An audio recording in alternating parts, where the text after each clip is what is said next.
Each world religion has a different name, but their core values are all the same. Bringing love, peace and kindness to everyone, we can all learn together and have some fun. Assalamu alaikum, welcome to me and Ari. My name is Zainali Rajbali and today our topic is Christianity. Where does the word Christianity come from?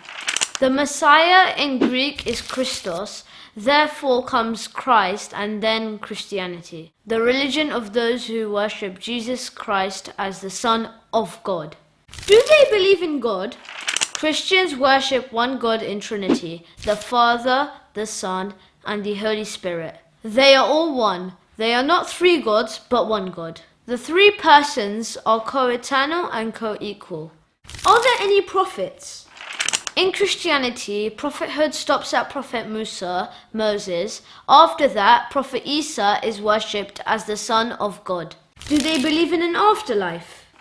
If a Christian acknowledges their sinful nature, believes in the divinity of Jesus, and accepts his teachings, then he or she will have everlasting life in heaven. This process is called being saved or born again.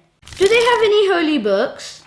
The Bible means the books, and is a collection of books written over 1,000 years ago by over 40 authors.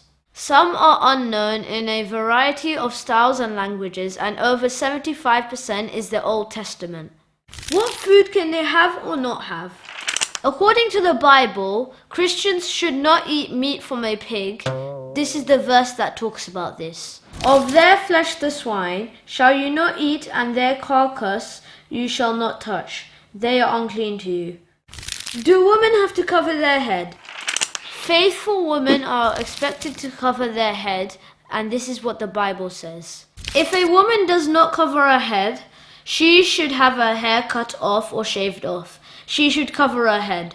Thank you for watching. I'll be back soon with some more Ari. Till next time, goodbye.